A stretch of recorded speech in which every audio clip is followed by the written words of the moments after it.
Imagine your mind as a small, glowing garden, and every time someone walks in without asking, a little flower wilts.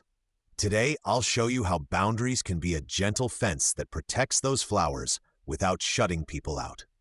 By the end of this video, you'll know exactly what boundaries are, how to set them without guilt, and how to keep your inner garden safe, even with people you love. Stay until the end for a simple 3-step mini-script you can use today. Maybe you've said yes while your whole body was screaming no, or you felt drained after a simple conversation. That's a sign. Your garden is open, the gate is off, and anyone can walk through your flowers. So first, what are boundaries? Picture a soft wooden fence around your garden. It doesn't attack anyone, it doesn't shout, it just clearly shows here is my space, here is where I feel safe. That's a boundary. The fence doesn't say you're bad, it simply says, here's what I can and can't accept. In real life, a boundary might sound like, I can't talk right now, can we discuss this later? Calm, firm, like a steady fence post. Think of a friend who calls you at midnight every night to complain. Without a fence, they're stomping through your garden at any hour. With a boundary, your gate closes at night and your flowers finally get to rest. Here's the big mistake. People confuse boundaries with walls. A wall is hard, cold, and blocks everyone. A gentle fence is see-through, warm, and has a gate. You choose when to open it. You're not trapped inside, you're in charge. So how do you know your fence is missing? 3 signs. You feel resentful, exhausted, or invisible. It's like your flowers are fading, your soil is dry, and your garden colors look dull. Something's entering that shouldn't. Let's fix that. Step 1. Notice your ouch. Any moment you feel a pinch inside, annoyed, tight in the chest, heavy in the stomach, that's your garden alarm ringing. Your fence is saying, hey, something crossed my line. Example, a coworker jokes about you in front of others. You laugh on the outside, but inside, your flowers curl. That curl is your ouch.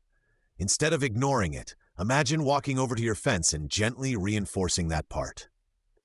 Step 2. Name what you need. A fence is built on clarity. Ask yourself, what would protect my energy here? Maybe it's less time with someone, a different topic, or a clear limit on when you're available. That's your fence design. Example, a family member calls and complains for an hour. You end the call drained. Your need might be shorter calls or no problem dumping late at night. That's like choosing the height and position of your fence posts. Step 3. Speak it simply. Your fence doesn't need a long speech. Short, kind, clear sentences work best. I can talk for 10 minutes, or I'm not okay with being shouted at. That's you gently closing the gate, not slamming a door. Worried they'll be upset? Of course. But remember, a healthy person respects your garden. If someone only likes you when your gate is always open, they don't love you. They love your access. That's hard, but it's clear. Let's talk guilt. Many people feel guilty for setting boundaries, like they're being selfish. But what's more loving, letting your garden die or protecting it so you can actually share real beauty and presence with others? Imagine trying to share flowers from a garden that's trampled and empty. There's nothing left to give. Boundaries aren't selfish. They're how you refill the soil, water, and light so you can offer something truly alive. Now, there are different types of fences. Physical, how close people stand who can touch you. Emotional, how people speak to you. Time, when you're available. Each is like a different side of your garden, all equally important. Physical boundary example. You don't like being hugged by coworkers. Your gentle fence might sound like, I'm more comfortable with a handshake. Still kind, still friendly, just a clear line around your personal space. Emotional boundary example. Someone teases you about a sensitive topic. Your fence could say, I don't find that funny, please stop. Not dramatic, not cruel. Just a sign that says, don't step on this flower bed. Time boundary example. Your weekends are for rest, but people keep asking you for favors. Your gentle fence might sound like, I don't schedule things on Sundays, but I'm free Monday afternoon. Clear, calm, respectful of your soil. Here's a key idea. Your garden, your rules. Not everyone has to understand your fence for it to be valid. You don't need a committee to approve where you put your gate. You just need to listen to your inner gardener. But what if you've had no fence for years? People are used to walking through. When you start building one, they might protest.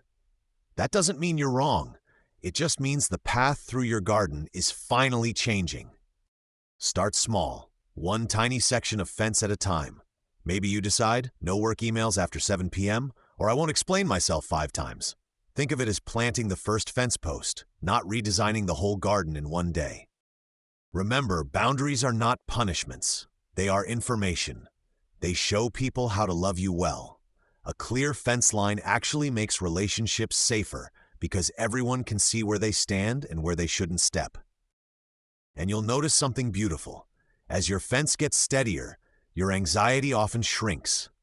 Your body doesn't have to stay on high alert anymore. It knows, I will protect us, the gate is watched, the garden is cared for. If someone leaves because of your boundaries, it hurts. But notice who stays. Those are the people who can stand outside your fence, admire your garden, and say thank you for letting me in when you choose to open the gate. Now here's the simple 3-step mini-script I promised. 1, I feel. 2, I need. 3, so I will. That's like walking to your fence, checking a loose post and gently tightening it, without anger, without drama. Example, I feel overwhelmed when calls go past 10 minutes. I need time to rest, so I'll end the call at 10 tonight. Clear, kind, firm. That's your gentle fence doing its job, keeping the garden alive and still welcoming. As we finish, picture your own garden. What flowers live there? Your peace, your time, your creativity. What fence do they need? In the comments, share one new gentle boundary you'll try this week. Your garden is worth protecting.